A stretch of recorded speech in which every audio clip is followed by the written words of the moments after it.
আসসালামু আলাইকুম, স্বাগত জানাচ্ছি।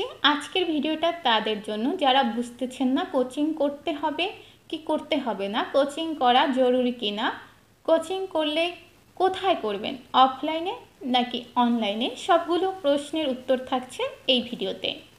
আজকে আপনাদের সাথে নিজস্ব অভিজ্ঞতা থেকে কিছু কথা শেয়ার করব, যে কথাগুলোর উপরে ভিত্তি করে আপনারা নিজেরাই সিদ্ধান্ত নিতে পারবেন কোচিং করা দরকার কি দরকার না।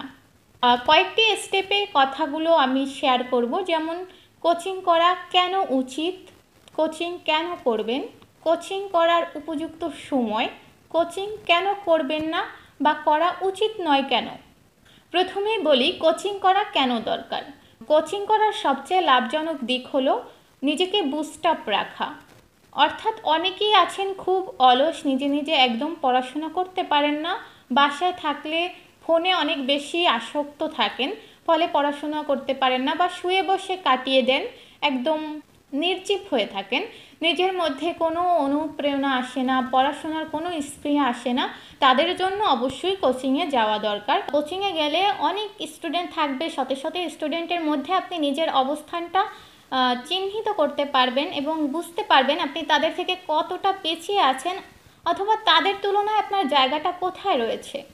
কোচিংয়ে গেলে অনেক স্টুডেন্ট দেখতে পারবেন, কেউ রয়েছে বটম লেভেলে, কেউ রয়েছে একদম টপ লেভেলে, প্রিপারেশনের দিক থেকে কেউ রয়েছে একদম নিচের দিকে, কেউ রয়েছে একদম উঁচু দিকে।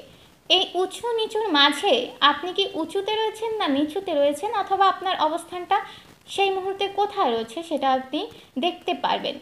মানুষের মধ্যে একটা সহজাত প্রবৃত্তি হলো ঈর্ষা। ঈর্ষা কিন্তু সবসময় নেতিবাচক নয়, ঈর্ষা হতে পারে ইতিবাচক।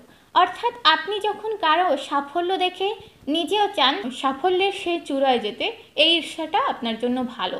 একজন একটা ভালো কাজ করেছে, সেই কাজটা দেখে অনুপ্রাণিত হয়ে আপনিও সেই কাজটা করতে চাচ্ছেন বা তার চেয়েও ভালো করতে চাচ্ছেন, এটাও এক ধরনের ঈর্ষা।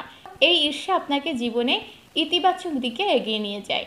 আমি কিছু সমস্যার কথা বলবো, সেই সমস্যাগুলো যদি আপনার মধ্যে থাকে তাহলে সুযোগ থাকলে আপনার কোচিংয়ে অ্যাডমিট হওয়া উচিত। নিজে নিজে পড়া গুছিয়ে নিতে পারেন না, কি পড়বেন কোথা থেকে পড়বেন কিছু বুঝেন না, কোনটা বেশি গুরুত্বপূর্ণ, অনেক বেশি সিলেবাস দেখে ঘাবড়ে যাচ্ছেন, পড়া শুরুই করতে পারছেন না, আপনার ধৈর্য খুব কম, নিজেকে নিজে মোটিভেট করতে পারছেন না, তাহলে অবশ্যই আপনার কোচিংয়ে যাওয়া উচিত। বাসায় বসে অনেক বেশি একঘেয়ে লাগে, তাহলে কোচিংয়ে যাওয়ার সময়, হাঁটা চলার সময় আপনার এক্সারসাইজ হয়ে গেল এবং কোচিং মেটদের সাথে ভালো একটা বন্ডিং হয়ে গেল। পড়াশোনার ক্ষেত্রে যদি আপনি একেবারেই ভেঙে পড়েন তাহলে কোচিং মেটদের ডেডিকেশন লেভেল দেখে আপনি নিজের মধ্যে অনুপ্রেরণা পেতে পারেন। এছাড়া ক্লাস করার সময় টিচাররা অনেক কথা বলে, অনেক গল্প বলে যেগুলো মোটিভেশনাল, আসলে কোন কথাটা কার মনে লেগে যায় বলা যায় না।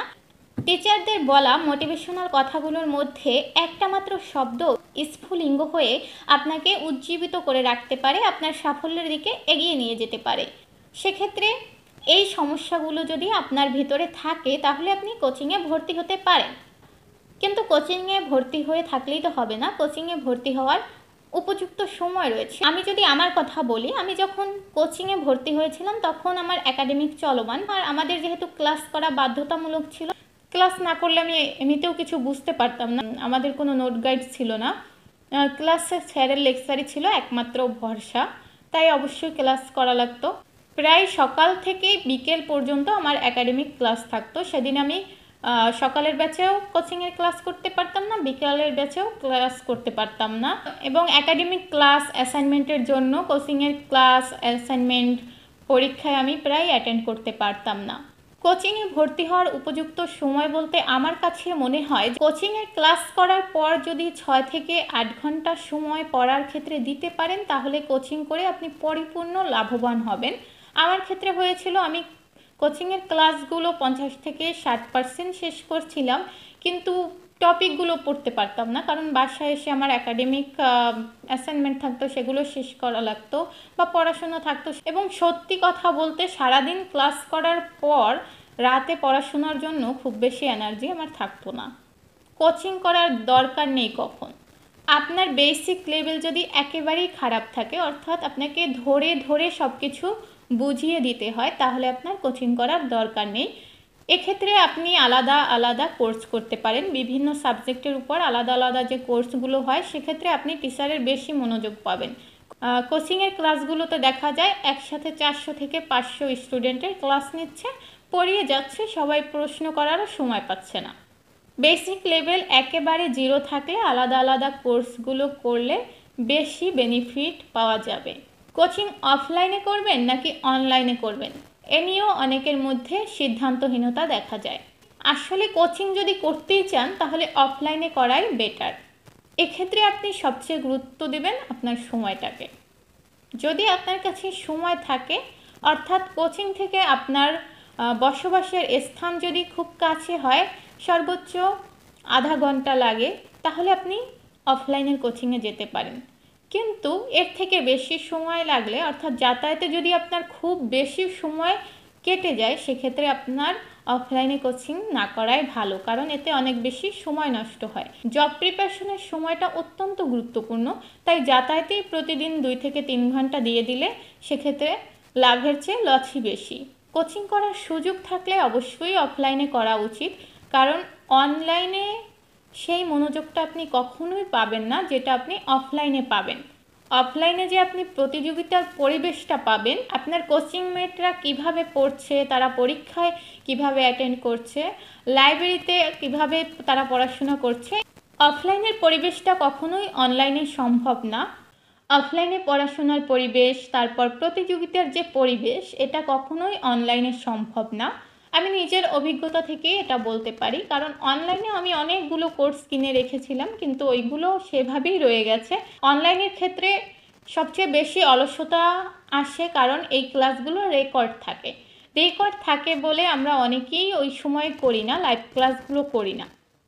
রেকর্ড থাকে বলে লাইভ ক্লাসের প্রতি অনাগ্রহতা চলে আসে। এভাবে দেখা যায় অনলাইনে অনেকগুলো ক্লাস জমা হয়ে যায়। অনলাইন টিচার ঠিকই সিলেবাস শেষ করে দিলেও আপনার সিলেবাস শেষ হবে না। যদি আপনার একান্তই কোনো সুযোগ না থাকে অফলাইনে কোচিং করার, তাহলে আপনি বাধ্য হয়ে অনলাইনে কোচিং করতে পারেন। সেক্ষেত্রে নিজেকে অনেক বেশি নিয়ন্ত্রণ করতে হবে, কারণ আপনি বাসায় থাকবেন এবং এখানে আপনি আপনার কোচিং মেটদের দেখতে পারবেন না, আপনার সামনে শুধু থাকবে একটা ডিভাইস। সেক্ষেত্রে মনোযোগ আনাটা অনেক বেশি টাফ হয়ে যাবে। কিন্তু something is better than nothing. আপনার যদি একেবারেই অফলাইনে কোচিং করার সুযোগ না থাকে, তাহলে আপনি অনলাইনে কোচিং করতে পারেন।